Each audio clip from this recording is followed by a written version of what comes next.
You come from a family of... Take time. A small family. I was the only child. I'm glad. I got everything there was to get.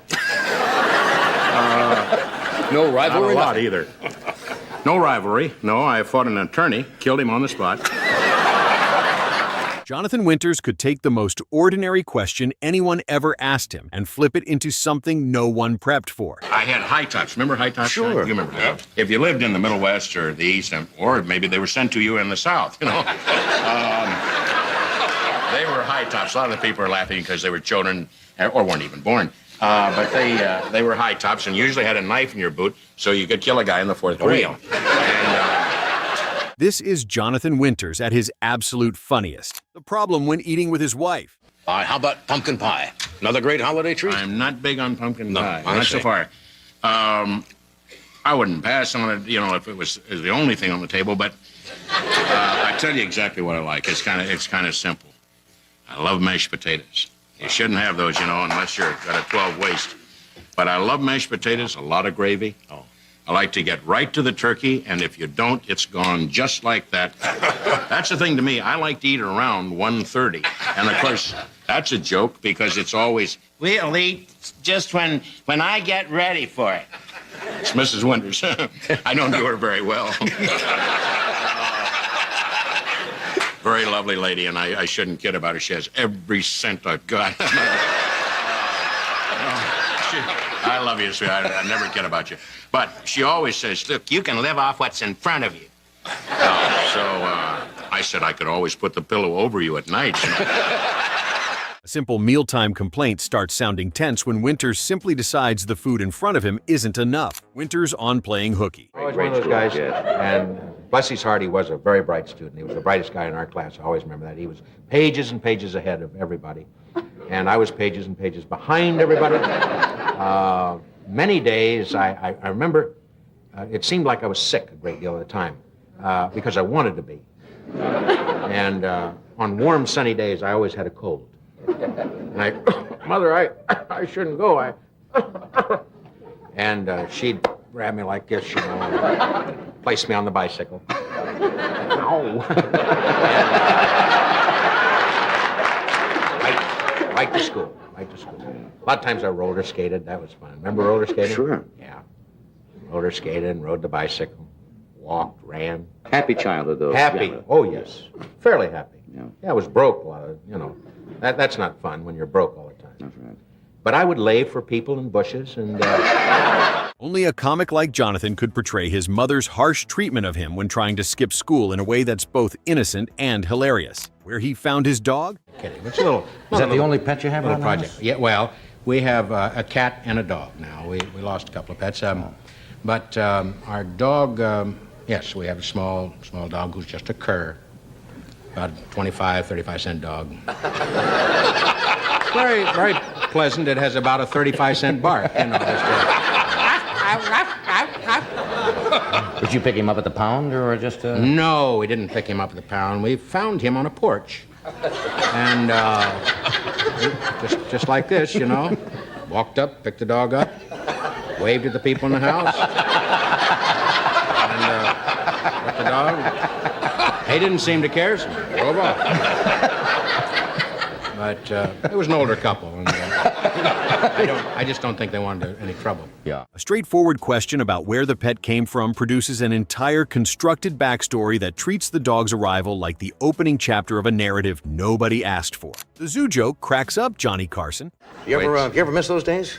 Those, you know, kind of silly, nutty... No, I don't, because I tell you, I like it better the way I am now. Right. Because when I see something in the zoo, I recognize it, and... You say that's a bear. Right. Yeah. There's a lion. And,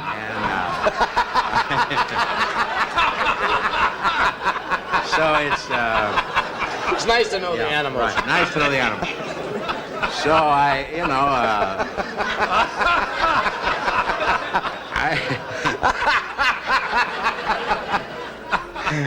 but there were times when, you know, naturally I had some fun, you know. Oh, yes. Sure, I have all that stuff in my house, you know, for my friends. I have people like yourselves that come over that they've hurt their leg or something, and want a little touch. But myself, I just have a little hot cocoa, about 4 o'clock before I retire. He builds a zoo encounter through escalating absurdity until Carson's visible breakdown mid-story becomes its own entertainment. The tattoo in the military story. He said, you can't be a Marine unless you got a tattoo. So I said, I don't know, I feel pretty good without one. Now let's go get one. I said, well, I think first I better have a drink. And so at any rate, we went to this tattoo parlor. Tattoo people are strange, the guys that put the tattoos on her, they're covered with them, of course, walking advertisements. And a guy had an eagle. I remember he just had a pair of khaki pants on and some funny little sandals. This was the guy that had the needle and was doing the tattooing. And a huge eagle, one of the biggest eagles I've ever seen in my life.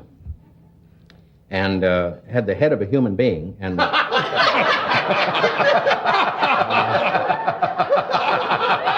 when I knew I didn't want a tattoo. So He starts the tattoo account sounding like genuine personal history before the character work quietly takes over and turns a factual decision into something stranger than the actual facts. Reading an excerpt from his book. Your observations. Okay. Okay. Sit right up, pencils up or pencils down. This is called, How much money did you make today, little man? How much money did you make today, little man? Only 15 cents. I sold an old green bottle I found buried out back of the barn. How much money did you make today, little man? Carried some groceries, 4 big bags of them, for an old woman to her car. She gave me a whole quarter. How much money did you make today, little man? I raked leaves all day long for Mr. Rogers. Took them into an old dirty sheet down to Buck Creek and burned them. Both my hands are sore and full of blisters. Mr. Rogers gave me $1, silver dollar. Said he'd had it for a long, long time. That's Mr. Rogers cracking nuts.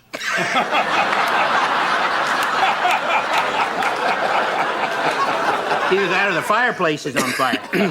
He breaks from the printed excerpt periodically to slide into a character voice or physical bit the page alone couldn't contain, converting what should have been a promotional reading into something closer to a live sketch with the book present mostly as a structural suggestion, impersonating the Lenny character and his family. Got your own show, which is syndicated, and it shows on NBC Mondays at 7:30, right? CBS. On CBS, rather. Sorry to Yes, correct you on that. that's all right. Is it going well? It's doing very well. Good. Yes. Of course, here in L.A., we're up against the football that's games. brilliant.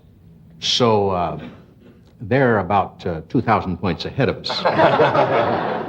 But in other cities in the United States, we're in good shape. I catch you. Yeah. I catch you, because I dig it. And I must say, I love football. I watch my show, of course, and do a little bit of that. Johnny is a very talented painter, and he has a showing, which I'm gonna be there. Yes, my opening is this Sunday. And then it's open to the public on November the 19th, which is at the Ankrum Gallery. He expands the Lenny character into an entire family by assigning each member a distinct posture and vocal pattern, essentially populating an entire household from one chair with the rapid switching between related personalities as its own separate entertainment. The 60-year-old kid joke. You have described yourself as a 60-year-old kid, right? Oh, 62, yes. 62. Do you still 62. hang on to your childhood Oh, possessions? yeah, I've got my ball mitt, which is really, it's small. It's just, my hand is small, and it just barely covers my hand. It's an old mitt, Walker Cooper out of St. Louis. You can't throw it away, right? No, I can't throw it away. I've got stuff like that. I tried to You throw it can't do away, it. and it was thrown back at me. Yeah. No, I have marbles. I have a .22 rifle. I have a couple of boxes of soldiers, and I got to tell you one little story, John, especially this time of the year when people are, in the festive mood, and also people with, large pins ready to hit the turkey there in New York and watch it. No, at any rate, no, I was kidding about that. I always wanted to do that as a kid, go, ooh, watch the big rubber turkey. Winters builds an entire bit around the contradiction rather than a single line, treating the phrase as a genuine identity and letting a fully inhabited character embody it before any explanation follows. That commitment to playing an absurd premise completely straight was central to why his character work landed so consistently, since the comedy depended on the performance's sincerity rather than any winking acknowledgement that the premise was ridiculous. Carson's reaction tracks the slow realization of how far Winters intends to take the bit, with what starts as a quick contradiction contradiction accumulating material the longer he stays inside the character, making fun of his own wardrobe. What have you been doing lately? Haven't seen you for a while. I've been doing literally nothing. I've been watching prices soar. And I'm now going back into my old wardrobe, wearing things with the little funny narrow lapels, cutting back, and wearing shoes that are worn. These rascals are shot, but I'm cutting back. Boy, I'm making a lot of cuts. No, I haven't done anything. Are you turning the thermostat down at all? No. Oh, yeah, we turned that off. Turn it completely off. That off. I'll tell you, seriously, we had a friend of ours come out here from Ohio. She's back in Columbus, and bless your heart. She came back from Columbus, and she stayed just a couple of days. She was in some kind of speech therapy. She was over in Vegas on a convention, and oh, God.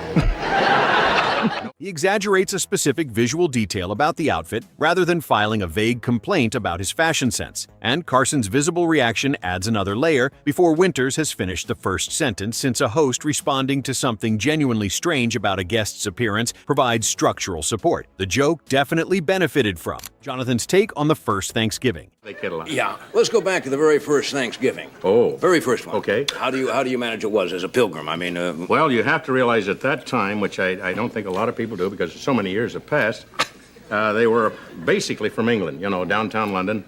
And either that or, Southampton. Bye-bye, have a good voyage. Of course, the little boats were kind of a joke, and they went around in circles, and then everybody, so about 7,000 people went, and they moved out. No Evan Roods in those days, gang.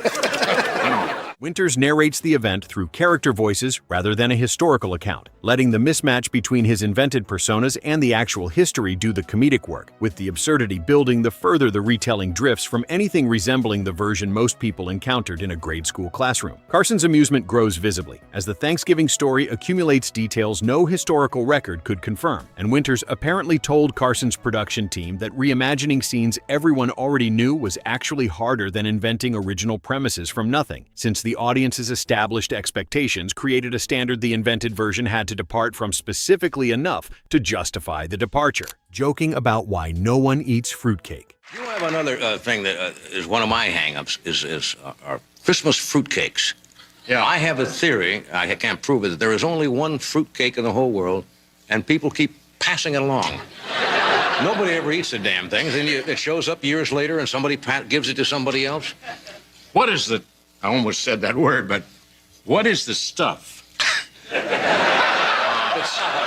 they put in those things? I'm not sure. Little squares of jelly-like stuff that's really bad. And little green, it's not licorice and it's not gumdrop stuff, it's just little green things and red things. And then they dip that rascal in heavy rum. And of course, for the dude that can't drink anymore, it's a gas for me, Oh, how you doing? More rum gang. Rather than simply observing that people dislike it, Winters treats the dessert as a character or a punishment, letting something inanimate become almost sinister before the bit has technically explained itself to anyone in the room. Carson's reaction builds as the joke escalates past a simple holiday complaint and into territory where the fruitcake seems to have developed its own personality, and the bit captured something true about how Winters operated at his best, which was that the joke was never really about the stated subject, but about whatever the subject allowed him to build once he decided the premise was a launching point rather than the actual destination. Joking about his paintings. I took these little photographs myself. Because a lot of these are in private collections. Yeah. And you're doing well. Are you mainly in oils? I work in acrylics. Acrylics. Yeah. Right. That's the title of that one is called Two Birds Watching Doris Day's Cat and Dog Drown. And you see the little kitty? Yes, the kitty? a little kitty there. The kitty's down below, and the doggy on top. You see. Yeah. Jonathan Winters took his visual art seriously outside comedy, which gives the bit a slightly different tension between genuine pride and his usual instinct toward self-mockery, since most of his self-deprecating material didn't require him to first genuinely care about the subject being undercut. He describes a piece with real enthusiasm before some absurd detail undercuts it, and Carson's questions draw out details Winters hadn't planned to share in that form, giving the exchange a quality of discovery that practiced anecdotes don't produce, since neither man fully knows where the conversation is heading. Winters' joke about the Midwest. Now, there was a guy, I'm not sure the guy's name that you used to do, who was, I remember him as kind of a... Rural character. Kind of a rural guy, maybe a filling station attendant from Ohio or... Suggins, Elwood P. Suggins. Yeah, could you do a little of that You're guy? from Indiana, aren't you? Indiana, the well, leader state. Once you leave West Indianapolis, now you were born in Indianapolis? That's right. Well, of course, that's a major, you have football and baseball there now. Once you go 40 miles out of town, it's, hey, boy, we seen the Colts in Indy. And a lot of the people, it's funny that I went from Dayton originally, and they used to go over to see the cars crash. And see, they applauded. Yeah, he died. Rather than delivering a single observational line about regional stereotypes, Winters builds a character or scene around the Midwest's reputation and stretches it into something considerably stranger than a typical comedian's version of the same premise would have reached. That approach let him take an overused geographic joke and invest it with theatrical detail that made even familiar material feel like something being assembled in real time rather than retrieved from a prepared inventory of well-tested observations. After watching every single one of these moments, which Jonathan Winters clip from this list made you laugh the hardest? Drop your pick in the comments and subscribe for more classic moments from a performer who treated every conversation as an invitation to go somewhere nobody expected. See you later.